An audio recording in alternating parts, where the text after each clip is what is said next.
All right, we're live. Hello, everybody. Just going to wait till a few people join and then we'll get started with today's Q&A.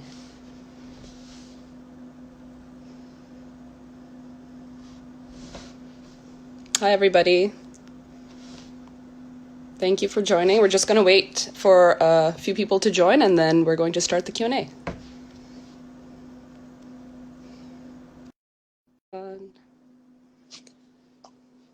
Thank you so much for joining. By the way, I'm Tanya. I'm FEZANA's Chief Social Media Officer, and I'm going to moderate today's Q&A. Hi. How are you? Hi. Is there too much of disturbance in the background for me, or No, I think it's totally fine. no? Okay. It's all good. Oh no, you dressed up. Nice shirt. Thank you. So thank you for taking the time to do this Q&A. People submitted so many questions, so I think people are generally just curious about FEZANA, what it does, what your role is, and how they can get involved. So I just want to start with just the basic thing, just telling us what is FEZANA and what does your role play into the Zoroastrian community. Sure. So FEZANA is an umbrella organization representing Zoroastrians in North America. It is a coordinating body. So unlike the general perception, individuals are not members of FEZANA, but member associations are. So every city in America has a has a Zoroastrian association. They all got together. Many of these associations are actually older than FEZANA. And so, when all of these individual city associations, were together in the 70s and the 80s, they decided, why don't we form an umbrella organization, a federation? And so everybody, so that's how it was formed. And what FEZANA does is it basically looks out and is the official spokesperson or the body for Zoroastrians in North America and, to the outside world. And internally, we become the coordinating body where, as an umbrella organization, we can help member associations coordinate their activities, which otherwise they would be doing in isolation. So, it functions on several levels in that sense. And then, can you tell more about like the initiatives within FEZANA? Because it wasn't until I joined FEZANA as well, and I'm behind the scenes, that I realized there's so many amazing initiatives in play for the community. Right. So, FEZANA does, some of our biggest initiatives that are, outside looking are say scholarships for youth. Right, we have 7 different scholarships. Our academic scholarships, we give out, anywhere between $30,000 to $40,000 a year. A lot of it are endowed scholarships, so they will remain for perpetuity. We have donors who endowed a certain amount of money, and those scholarships remain for perpetuity. But it's not only in academics. We do scholarships in performing and creative arts. I think you were one of the winners, in a year or two ago. We have a sports scholarship. We have a culinary arts scholarship. We have a fine arts scholarship. We have a religious education scholarship. So that is one. FEZANA also has a very strong critical assistance, medical and welfare committee.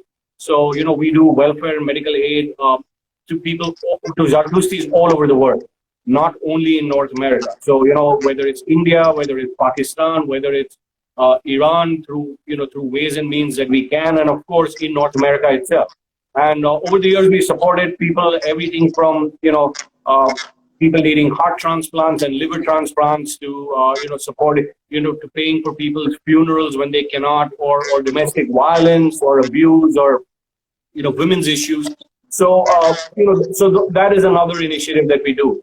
But FEZANA also then actively takes part at, say, the United Nations. So we are the only Zoroastrian body that is actively, participating at the United Nations as an NGO. And it's a very strict and a stringent protocol to kind of get in. And over the years, our administrators have done a great job, and committee chairs have done a great job in kind of keeping that. And currently, it's headed by Afreed Mistry, who's another youth who kind of grew through the FEZANA fold and now is taking leadership at the UN. And that's something that, again, we invite Zartusti youth from all parts of the world to participate in the UN. I think we've got over 70, 80 youth that have participated over the last few years, and they've come from all corners of the world. So, yeah, that's there. Then we have research and preservation. We have We have a census committee that kind of is defunct in a way. We have a Zoroastrian Youth of North America, which is the so-called the youth wing of FEZANA, and that's going to come up with some interesting new initiatives in the coming weeks. And so yeah, I mean, we have 27 different committees.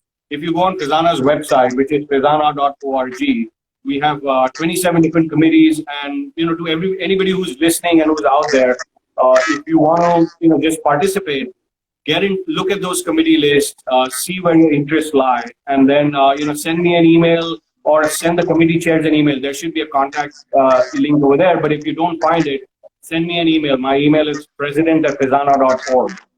So yeah. Get ready for all those emails, Arzan. That was actually one of the questions somebody asked, which was, if you're new to the community or you really want to start getting involved, how can you get involved? So for that, the answer is go to fezana.org, and there you'll find all the contact lists according to what committee you want to be involved in. Yes. Yeah. Okay, perfect. I'm seeing a few questions. A few people asked this. They're just wondering to know more about you, like where are you from? If you want to answer that. Sure. So I am originally from Bombay, and as I kind of say that I still think of myself as somebody from Bombay. I grew up there. I lived there for 25 years of my life, and then when I was 25, I decided I wanted to do further studies, and so I came to New York City. It was a very conscious decision to come to New York because I just loved the city. I'd never been there before, but I'd seen enough in pictures and photographs that I knew that I would like it, and it turned out to be like Bombay, just 10 degrees more of everything. So since then, I run an architecture and a technology business and practice over here. And in about 2010, I got involved in community activities initially at my local association, which is ZAGNY, which is the Zoroastrian Association of Greater New York. And then slowly, got involved with FEZANA. Then after that, got involved with the Return to Roots program. And so, I've been just keeping myself. I found that as a way to kind of channelize my energy and my expertise, and found ways in which all of these organizations could need improvement, and then offered my professional services towards towards bettering them. Obviously, it's all in voluntary capacity, and that is how all of these associations work, right? Whether it's ZAGNY, whether it's FEZANA, whether it's Return to Roots. I mean, everybody who volunteers for their time and many times with their money and help makes things work. So yeah. And I think that's an important thing to mention, is that everybody involved at FEZANA, it is volunteer time. So there's only so much that anybody can honestly do within the time that they have. But also to remind everyone, if they have something that's really important to them, or they want to start an initiative, then just to reach out, and we're happy to support them if they want to take a lead on something. Oh, absolutely. Absolutely. Okay. I mean, FEZANA has a good platform. We have a mailing list that reaches nearly 10,000 people, and now with you handling our social media, we've already seen a big jump in participation and engagement. And so yes, if people have ideas, send them our way.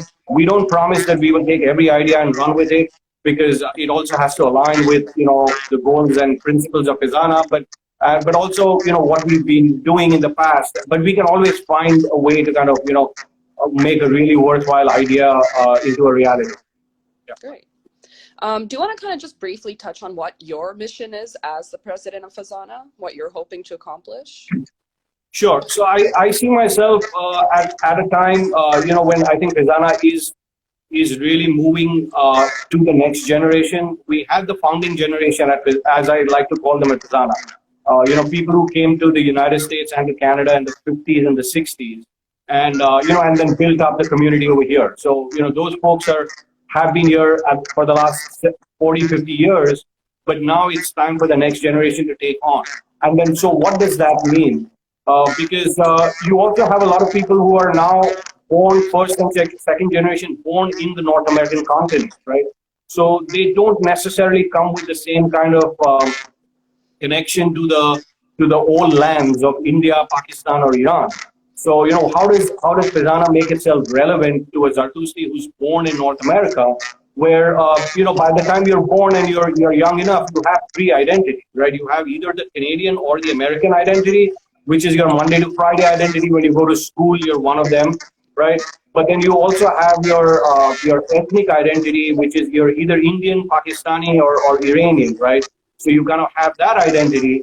But then within that subset, you then have the Zoroastrian identity, right? So how does, so sometimes by the time you kind of, associate yourself with that third identity, it's, it's too far diluted. So I want to make sure that, that third identity kind of gets powerful enough.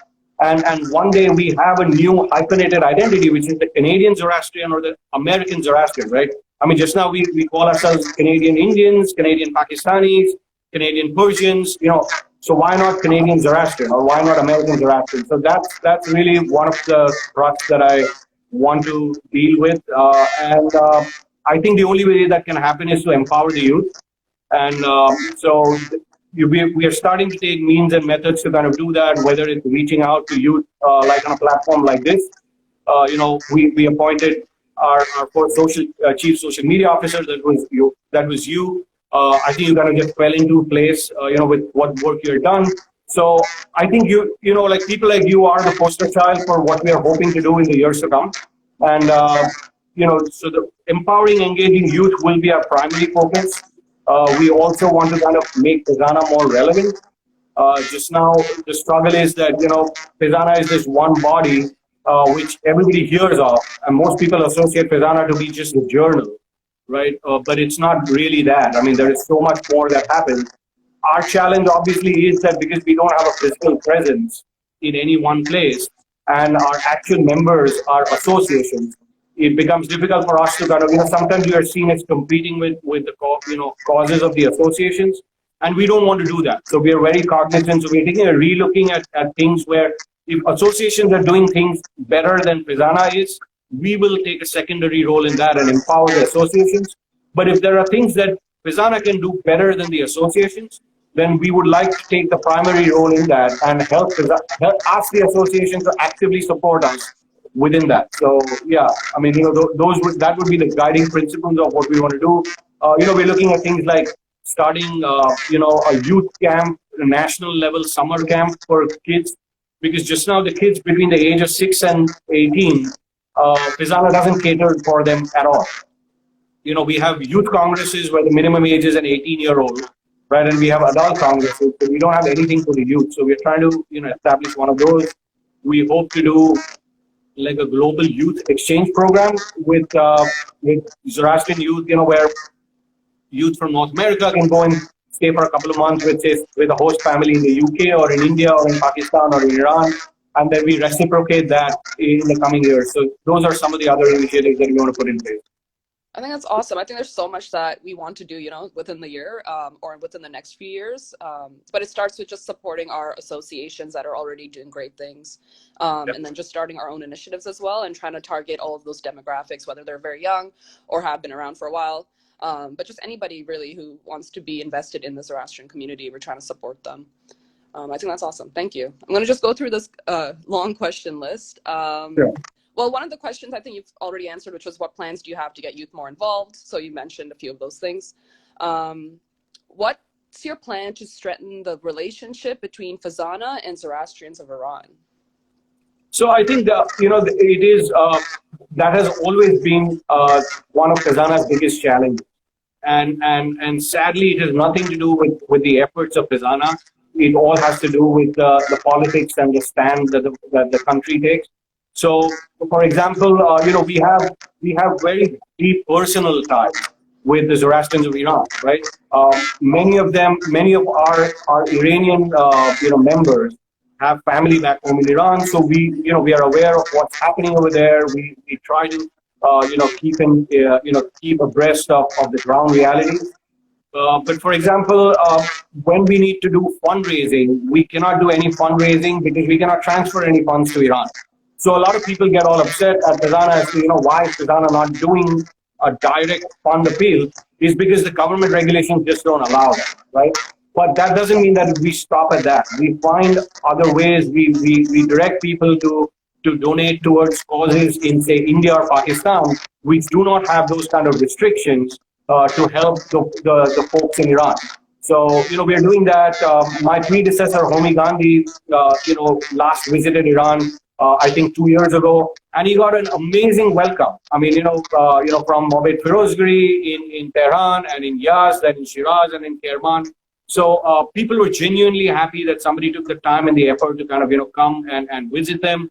And for whom it was very difficult to go because he's an American citizen. So it took him 4 months to get a visa, and he got the visa 3 days before he was supposed to take off. So he wasn't even packed because he's like, I'm not sure whether I'm going to be able to go or not, right? But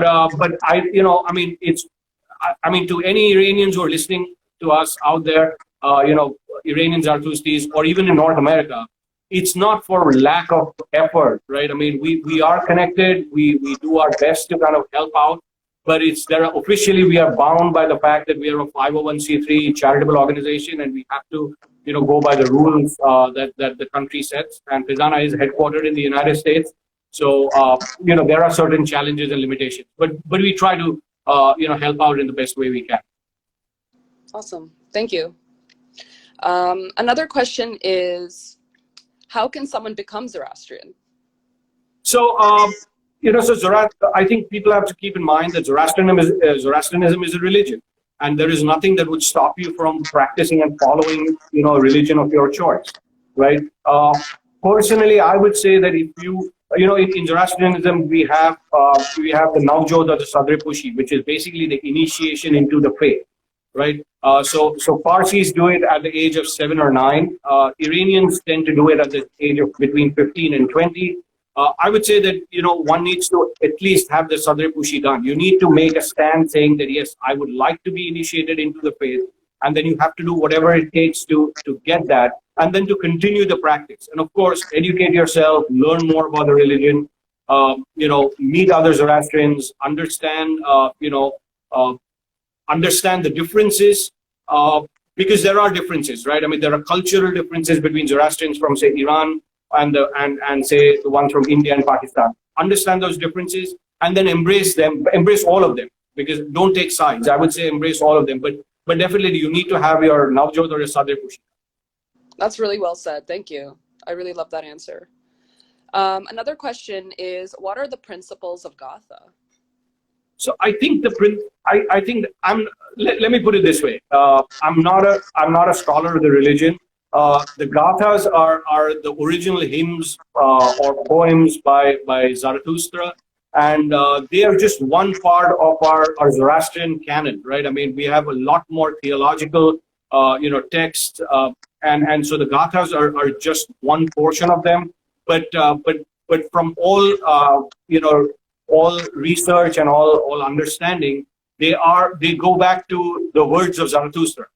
And therefore they have a deeper meaning. They are not necessarily, they are not rules. They don't say that this is what you should do and this is what you should not.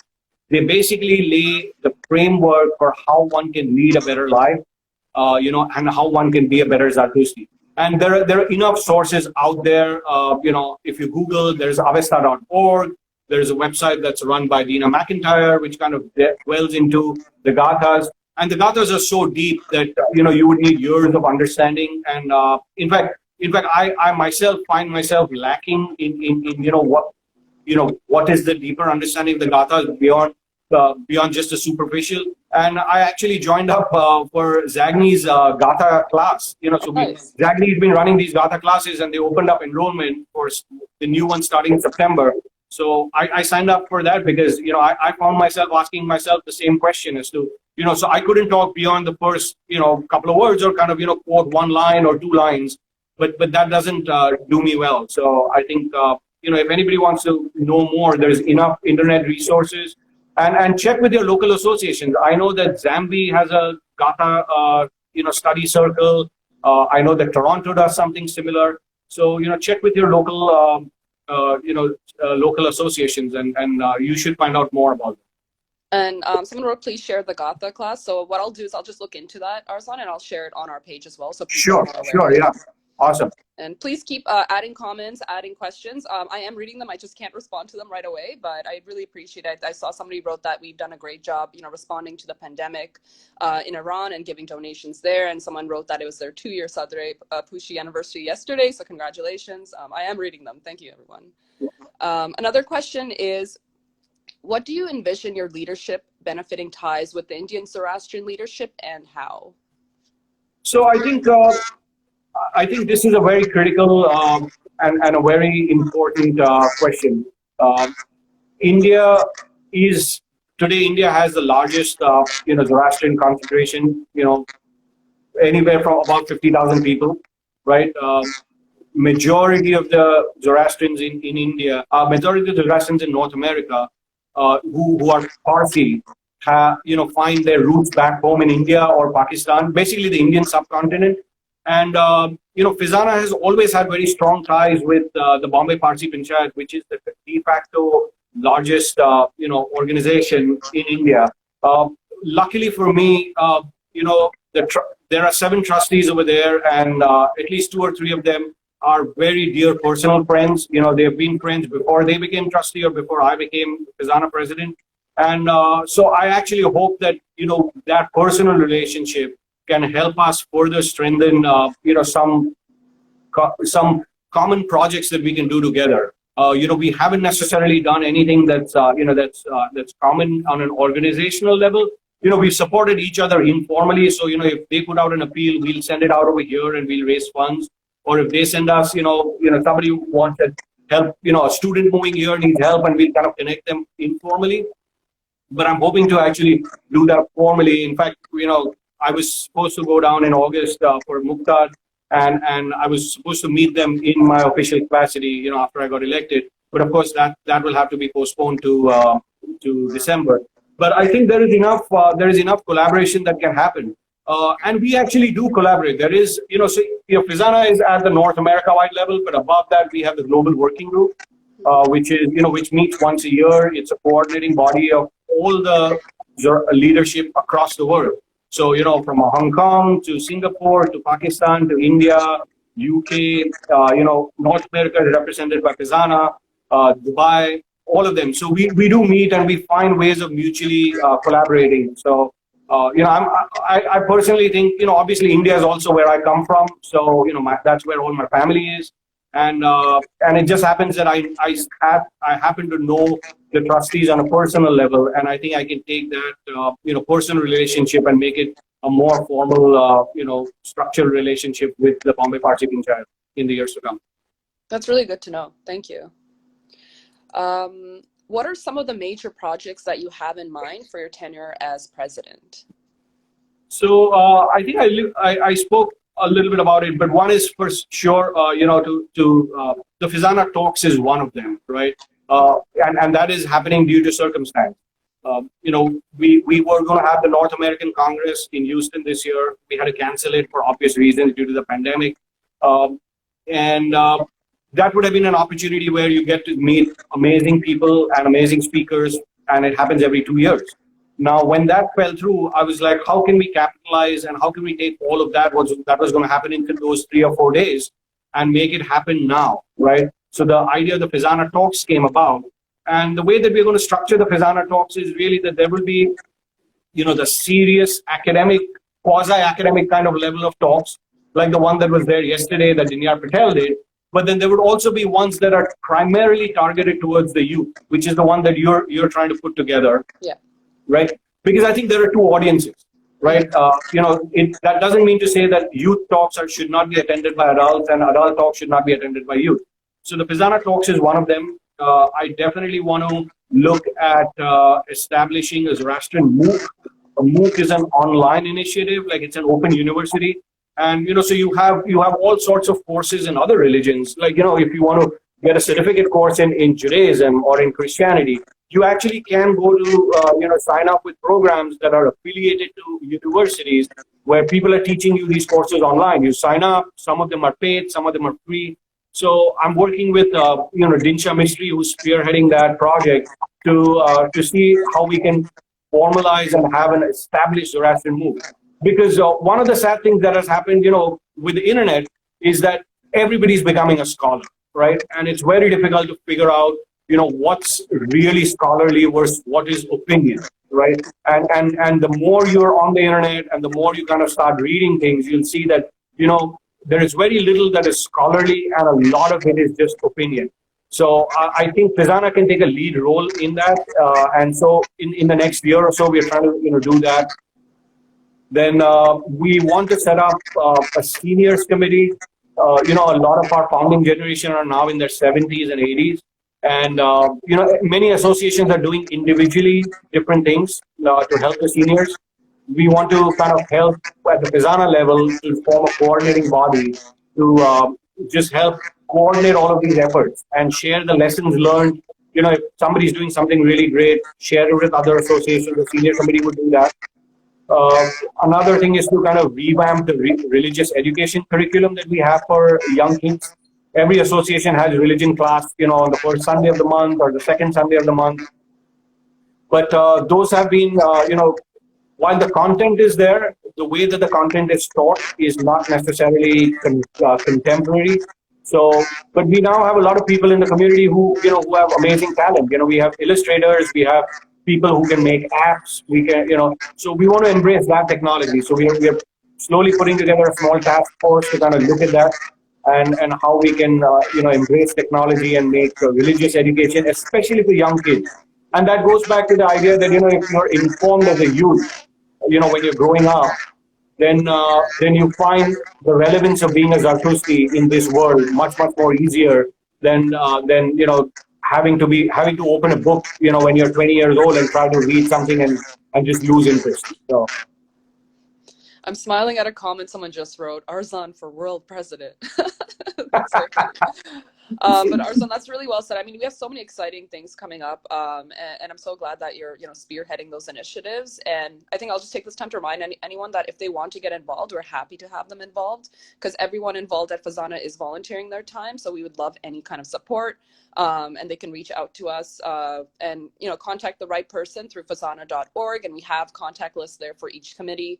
And if you wanted, just to even promote something, or you have an initiative you have in mind, you can always message us on FEZANA's Instagram account or Facebook account as well. I'm happy to respond there as well. Another question somebody asked is, are you planning on establishing a Parsi colony and Dharamsala in the United States?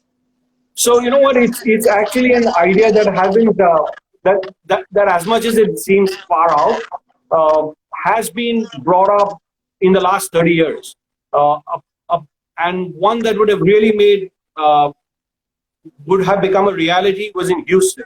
So in the 1980s, when the Houston community was looking for a property and a space to build their religious and cultural center, that whole effort was headed by a legendary visionary called Parvez Rustamji. And he had the vision, and obviously everybody else around him had that vision, that they bought, several acres of land, and the community center only needed a small portion of it. But they were going to use the remaining one to kind of build, senior housing, where people would buy individual plots of land and build their own houses and kind of form a Parsi colony. And that would be adjacent to, what today is the Bhandara Atashkade, right? So they would have literally been like, Parsi colony next to that. But however, I think economics and the economy, I think it tanked in 2000, and that kind of put a damper on that. So it hasn't really happened. But I mean, there is always the thought that, yes, why not have a senior assisted living facility for Zoroastrian? I'm guessing that, Toronto is another place where that would be really successful, because, you have two big associations. The OZCF has a huge, property that they are developing, in the years to come. And, it has 5,000 Zoroastrians over there. So if anything, that might be a test case, for making that a success. But it's not been thought of. But I'm hoping that in my lifetime it becomes a reality. Are there 5,000 Zoroastrians in Houston? Is that what you just said? No, in Toronto. Oh, I was like, what? No, in Toronto. Okay. No, I mean, Houston's probably got 1,500 also, 1,500 to 2,000. Yeah. Wow. Okay, that's impressive. I think someone submitted a question on Instagram. I'm just going to check. They asked, how did your journey with FEZANA begin, and when did you join, and did you play an active role since onset? So I initially, in 2010, when I got involved at Zagni, we were hosting the North American Congress in 2012. And I deep dived into that, and I kind of, had a very big part to play in the success of that event, along with dozens of other volunteers, right? And at that Congress, Ketan Kapadia, who was the president of FEZANA at that time, she tapped on my shoulder and she said, "Can you help us with running our website?" And that time I used to actually design websites for for a living besides my architecture job. So I said, "Sure, why not?" Right? And I kind of got involved. And the interesting thing was that the website is basically FEZANA's gateway to the world, right? Because FEZANA doesn't have a physical headquarters. Like if you are in New York and you want to go to a Zoroastrian event, you go to ZAGNY. But FEZANA doesn't have we have a physical headquarters, but it's just an administrative one. So the website really became our doors to the world. And so while tackling the issue of the website, I kind of started seeing opportunities and problems in ways that FEZANA was doing things, right? So, for example, at that time, we weren't collecting any money online, So I said, why don't we do that, right? So we started, one of the first things we did was set up a donation portal, right? And today, I would say that 95% of the money that comes into FEZANA comes through the donation portal, online, right? So everywhere that I found inadequacies and where I could help with my expertise in the technology field, or even as an architect, right? I started helping in. And then in 2016, another ex-president of FEZANA told me that, the only way I can really make an impact in a big way is to get onto the FEZANA executive. And I think that is true of any voluntary organization, right? The only way for anything that happens voluntarily, right? Any volunteer organization, you will find a lot of people will participate and will criticize or will have good suggestions. But then the only way to really make that all happen is to get on the inside and then make change happen from the inside out. So I took a leap of faith. I stood for the FEZANA vice president's election, and then I completed, 4 years at that. And then through those 4 years, it was like a testing ground and, like an apprenticeship to kind of understand, what it would take to kind of, make some of my ideas a reality. And so then when the time came, I stood for, Homi Gandhi, who was my predecessor. He finished 2 terms. The one very good thing about FEZANA is that we have term limits. And, so you have each president is allowed 2 terms at the most. And so you always have a change of ideas. You have a change of blood in a way. So Homi's 2 terms finished. And then at that time I stood for and I got elected as the FEZANA president. Amazing. How long is the term, by the way? 2 years. 2 years? Okay. Another question someone just asked is, are there any plans for a census to happen again in North America to see how many Zoroastrians live here? Oh, yes, absolutely. So we've had a census committee at FEZANA. So we have a census and demographics committee.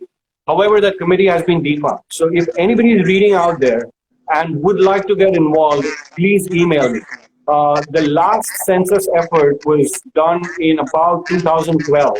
Okay, it ended in 2012. It started in 2010. And at that time, our census was roughly about 15 to 20,000 people, right? Now, keep in mind that this census is not a scientific census in the way that the US government or the Canadian government does it, right? We basically reach out to member associations with a detailed questionnaire, right? And then the member associations report back saying, okay, we got so many male members, we got so many female members, we got so many children.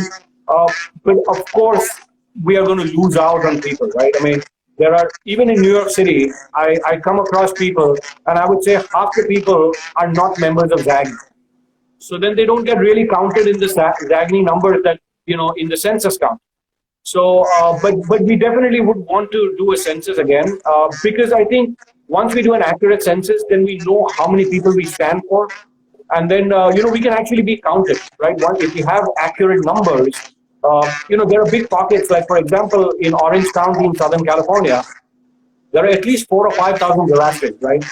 And they could become a voting bloc, right? So if we have credible information about that, we could reach out to the local, senator, we could reach out to the local councilman, we could be counted in ways that, help could be given to us, whether they're federal grants, state grants, all of that. So I think the census is very important. So if there is anybody out there who's professional in this field, statisticians, people who are doing this and would like to get involved, please email me. I mean, this is one of the committees where we don't have a functioning committee or a functioning co-chair.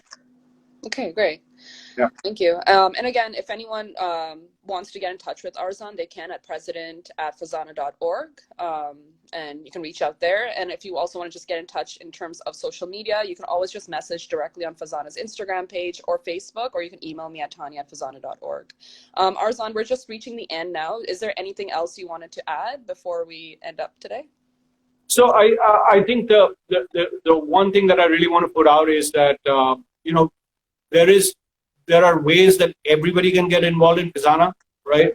Whether it's whether you're a student, whether you're a young adult, whether you're a professional, whether you're a doctor, engineer, we can find something where we can use your talent, your professional expertise to make the Zoroastrian community better. So please don't sit on the sidelines. If you think that FEZANA is doing something right, write to us and let us know. But more importantly, if you think that FEZANA is not doing something or doing something wrong, definitely write to us, right? I mean, we are open to taking criticism. We all have thick skins. We won't take it personally. But when you write in, also write in with the idea in mind that you can contribute, in some way. I'm not saying you have to donate your money. I'm not even saying you have to donate your time. Maybe sometimes you just donate, you just share an idea. You share a way of doing something that you've seen somewhere else that FEZANA could be doing better.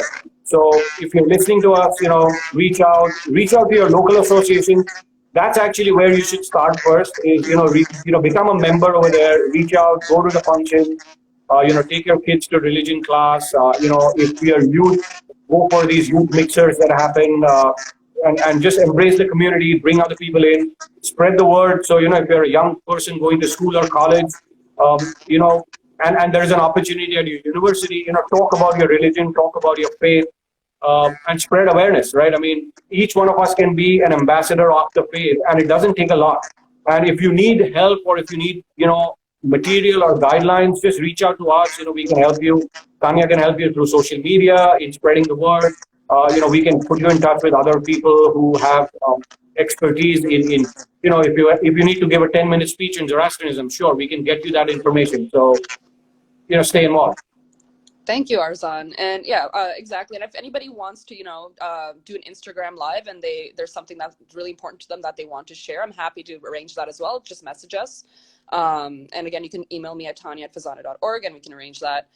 Thank you, Arzan, so much for your time today. I really thanks a lot, Tanya. Thanks. This is awesome, and I wish you all the luck as we do more and more of these. Thank you. And thank you, everybody, for attending and for your amazing questions. I really appreciate it. And thank you, Raymond and Marinas, for keeping us entertained in the comments. And thank you, everybody, for your genuinely amazing questions and engagement today. I really appreciate it. And thank you again, Arzan. And if you guys have any remaining questions we didn't get to, just post them on our post, Arzan's Q&A post on Instagram, and we can just answer them there. Absolutely. Thanks a lot. Bye. Everybody have a nice day. Ciao. Bye-bye. Bye.